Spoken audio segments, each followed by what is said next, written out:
ఇప్పుడు యాకోబుని దేవుడు ఇజ్రాయేలుగా మారుతున్నాడు. ఇప్పుడు ఇస్మాయిల్ స్టోరీ కనబడుతుందా? విషయం ఏంటంటే ఇస్మాయిల్ ఎవరో తెలుసు ఇప్పుడు మీకు? సౌదీ అరేబియా ముస్లిమ్స్ ఉన్నారు చూసారా, వాళ్ళే.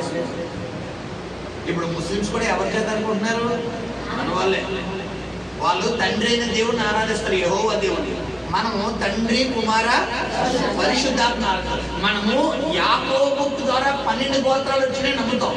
వాళ్ళు ఇస్మాయిల్ ద్వారా 12 గోత్రాలను నమ్ముతాం. విషయం ఏంటంటే ఇస్మాయిల్ కూడా 12 సంతానమే. ఇస్మాయిల్ కూడా వివాహం అవుతుంది, తనకి చాలా మంది భార్యలు, తనకి పిల్లలు పుడతారు, 12 కుమారులు.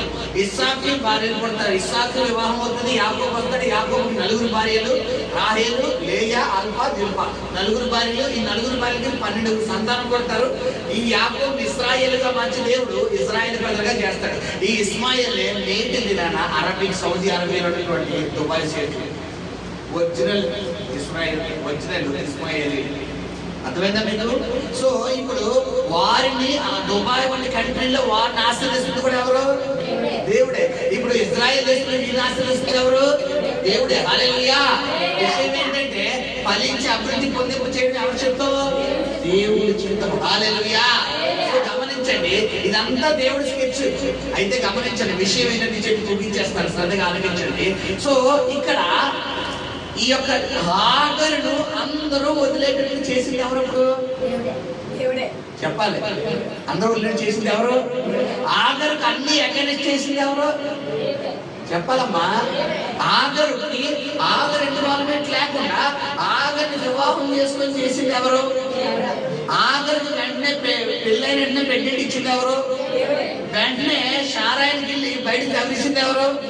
మళ్ళా ఆగరికి వెళ్ళి ఇళ్ళకి పంపించింది ఎవరు? చెప్పలే. దేవుడు నీ జీవితంలో కొన్ని ప్రశ్నలు దేవుడు సమాధానం ఇవ్వబోతున్నాడు. అందుకే నీ చర్చ. సరే, ఇలా జరిగింది. ఇదంతా అయిపోయిన తర్వాత మళ్ళా 14 సంవత్సరాల వరకు ఎవరిని వెళ్ళకుండా చేసింది ఎవరు? దేవుడే. 14, 13 సంవత్సరంలో షారాయి గర్భం తెలిసి ఇస్సాకును పట్టించి ఇస్సాకు పాలు విడిచిన తర్వాత గొప్ప విందు చేస్తాడు. అంటే అన్నప్రసన్నాడు గొప్ప విందు చేస్తాడు. విందు చేసిన తర్వాత ఇప్పుడు మళ్ళా షారాయి తింటుంది ఎవరు? దేవుడే. ఇప్పుడు మళ్ళా అబ్రహాం దగ్గరికి వచ్చి అబ్రహాము గుండెల్లో దుఃఖం పెడుతుంది ఎవరు? దేవుడే. మళ్ళా అబ్రహాం దగ్గరికి వచ్చి అబ్రహామా, నువ్వు నీ దాసు గురించి, దాని కుమారుడు గురించి బాధపడం కానీ అదంతా నేను చూసుకుంటాను, కానీ షారా నీది ఏం చెప్తే అది మిగతా స్కెచ్ అంతా నేను నడిపించబోతున్నాను అన్నాడు. హల్లెలూయా. దేవుడు పక్షపాత అండి? దేవుడు పక్షపాత కాదు, ప్రతి ఒక్కరికి న్యాయం చేసే దేవుడు. హల్లెలూయా. కొన్ని అనుభవాలు ఎందుకు ప్రవేశపెడతాడంటే నా జీవితంలోకి వ్యక్తి ఎందుకు రావాలి, నా జీవితం ఎందుకు రావాలి, నా పరిస్థితి ఎందుకు రావాలి, నా కుటుంబం ఎందుకు రావాలి, నన్ను ఎందుకు దేవా ఎలా చేసావు, నా జీవితం ఎందుకు ఎలా చేస్తాను అడగకూడదు. నీ జీవితంలో కొన్ని అనుభవాలు ఎందుకు నడిపిస్తాడంటే నీ జీవితాన్ని దేవుడు పరిమళంగా తయారు చేయడం కోసం. హల్లెలూయా. హల్లెలూయా. సమరస్త్రీని ఆ అనుభవం గుండా నడిపించాడు కాబట్టి సమరస్త్రీ గురించి ఇప్పుడు మనం చెప్పుకుంటున్నామా లేదా? మగ్దలేనే స్త్రీ 7 దయ్యాలంటే 7 వ్యభిచార వృత్తిలో 7 అక్రమ సంబంధాలు ఇరుక్కుపోయింది కాబట్టి ఆమెను దేవుడు విడిపించాడు కాబట్టి ఇప్పటికీ మగ్దలేనే గురించి చెప్పుకుంటున్నావా లేదా? జక్కయ్య పిసినారుడు కాబట్టి ఇప్పటికీ చెప్పుకుంటున్నావా లేదా? పేతురు గుంకెడు కాబట్టి ఇప్పటికీ చెప్పుకుంటున్నావా లేదా? ఇస్కరియోతు యూదా యేసుప్రభువుని అప్పగించాడు కాబట్టి ఇప్పటికీ చెప్పుకుంటున్నావా లేదా? తోమా అబద్ధం ఆడుతున్నాడు, తోమా నమ్మకం లేదు, దేవుడు అంటే నమ్మకం లేదు, ఇప్పటికీ చెప్పుకుంటున్నావా లేదా? సో ఇప్పుడు నీ మైనస్ లో దేవుడు ఎలా చేసుకోగలడు? చెప్పాలి, ప్లస్ లాగా చేసుకోగలడు. హల్లెలూయా. కాబట్టి నా జీవితం ఎందుకు ఎలా అయిపోయింది, నాకెందుకు కష్టాలు, అందరూ బాగున్నారు, అందరి జీవితాలు బాగున్నాయి, నా జీవితం నిన్నే దేవుడు గొప్పగా వాడుకోబోతున్నాడు. హల్లెలూయా. తృణీకరించబడిన రాయిని తలాకంలో రాయిగా చేసేసే దేవుడు. హల్లెలూయా. హల్లెలూయా. రాజులు తృణీకరించబడిపోయిన అందరూ వదిలేశారు. ఫైనల్ గా 21వ అధ్యాయంలో అక్కడ అరణ్యం గురించి చదవండి. ఆ మాట చెప్పి ముగిస్తాను. అక్కడ హాగరుతో అంటాడు దేవుడు, ఏమన్నాడు?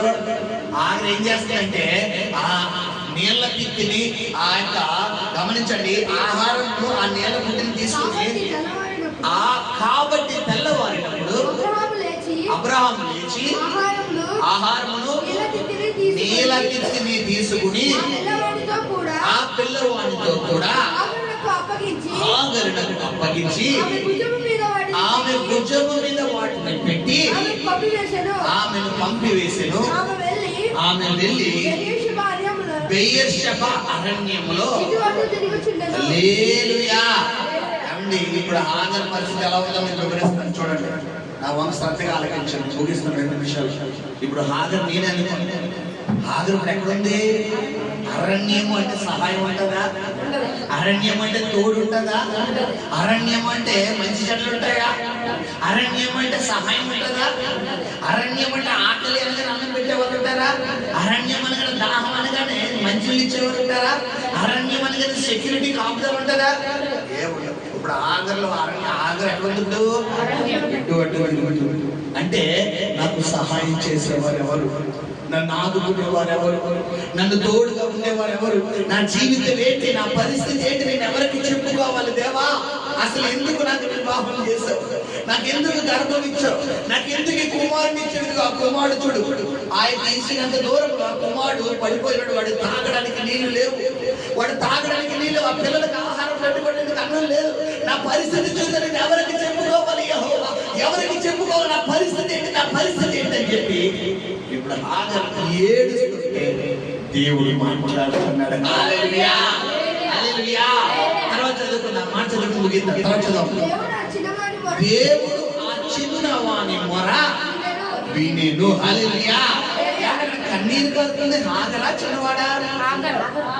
చెప్పాలి. ఇప్పుడు దేవుడు ఎవరితో మాట్లాడాలి? ఎవరు ప్రార్థన ఆలకించాలి? కానీ ఆ చిన్నవాడి మొరని వినెను అని అక్కడ ఎందుకుందంటే, ఆ చిన్నవాడు ఏమని ప్రార్థన చేసి ఉంటాడో తెలుసా? నా పితరుల తండ్రి, నా తండ్రి దేవుడైనటువంటి అబ్రహాము దేవా, నీవు నా తండ్రిని ఆశీర్వదిస్తానని చెప్పావు. నా తండ్రిని పెక్కు మందికి జనాంగంగా చేస్తారన్నావు. నా తండ్రిని ఆకాశ నక్షత్రాలు పట్టలంత విస్తారమైన దీవెనలుగా చేస్తారన్నావు. నా తండ్రిని సముద్రం ఇసుక రేణువుల వలె సంతానం చేస్తారన్నావు. మరి ఈ సమయంలో అబ్రహాము వంశావళి నుండి, అబ్రహాము కణాల్లో నుండి ఒకనిగా వచ్చినటువంటి నన్ను విడిచిపెట్టావా? నువ్వు ఇచ్చిన వాగ్దానం ఒకసారి జ్ఞాపకం చేసుకో యెహోవా అని నీ చిన్నవాడు ఎవరికి మొరపెట్టుకుంటాడు? దేవునికి మొరపెడితే దేవుడి మాట ఇచ్చేటప్పుటకు ఆయన నరుడు కాదు. హల్లెలూయా. తక్షణం దేవుడు ప్రత్యక్షమై మాట్లాడుతున్న ఆగరుతో, ఆగరు ఆ చిన్నవారి మొర నేను ఆలకించాలని మాట్లాడుతున్నాడు. హల్లెలూయా. ప్రియ తల్లి, నీ బిడ్డల ప్రార్థన దేవుడు ఆలకించే దేవుడు. ప్రియ తండ్రి, నీ బిడ్డల ప్రార్థన దేవుడు ఆలకించే దేవుడు. నువ్వన్న ప్రార్థన మానియచ్చేమో కానీ నీ బిడ్డలు మాత్రం ప్రార్థన మాననివ్వకు. హల్లెలూయా, హల్లెలూయా. కన్నీరే కారుతుంది కానీ బిడ్డ మొర పెడుతున్నాడు. ఏమని మొర పెడుతున్నాడంటే, నా దేవా, నన్ను ఈ లోకానికి పంపించావు కదా, గర్భఫలము యెహోవా ఇచ్చిన బహుమానం అన్నావు కదా, ఇదిగో నన్ను ఈ లోకానికి పంపించిన సృష్టికర్తవు నీవే కాబట్టి ఈ అరణ్యములో నా జీవితం ఇలా ఒంటరిగా అందరూ విడిచిపెట్టినటువంటి జీవితముగా నా జీవితం తయారవ్వకూడదయ్యా, నువ్వు ఉండగా నా జీవితం ఇలా తయారవ్వకూడదయ్యా అని ఎవరు మొర పెడుతున్నారంటే ఆ చిన్నవారు మొర పెడుతుంటే, ఇప్పుడు దేవుడు చిన్నవారు అప్పుడు దేవుని దూత ఆకాశం నుండి హాగరును పిలిచి, హాగరు నీకేమి వచ్చిందమ్మా? భయపడకో. ఆ చిన్నవాడున్న చోట దేవుడు వాని స్వరం విని ఉన్నాడు. నీవు లేచి ఆ చిన్నవాడిని ఎలుగెత్తి నీ చేత పట్టుకొనుము. హల్లెలూయా.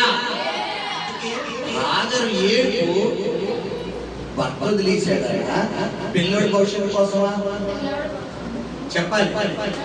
పిల్లోడి భవిష్యత్తు కోసమా కదా? ఇప్పుడు దేవుడు ఏది మాట్లాడేశాడు? ఆ చిన్నవాడిని నేను గొప్ప జనాంగంగా చెయ్యబోతున్నానని చెప్పాడా లేదా? నీ బిడ్డలు కూడా గొప్ప జనాంగంగా దేవుడు చెయ్యబోతున్నాడు.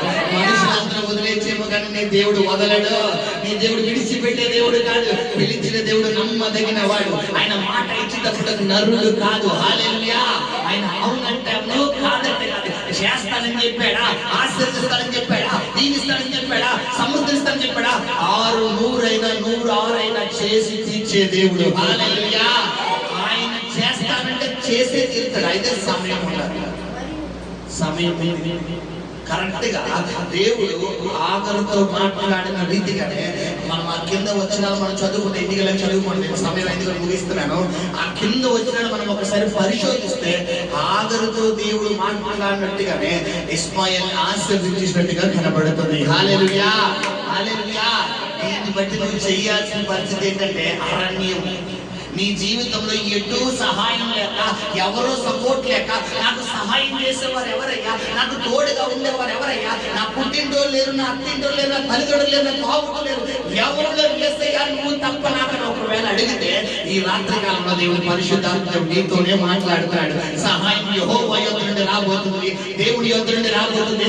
దేవుడే నీకు సహాయకర్తగా ఉండబోతున్నాడు, దేవుడే నీకు సహాయం చేయబోతున్నాడు. నీ శ్రమలో నుండి దేవుడే విడిపించబోతున్నాడు, నీ బంధకాల నుంచి దేవుడు విడిపించబోతున్నాడు.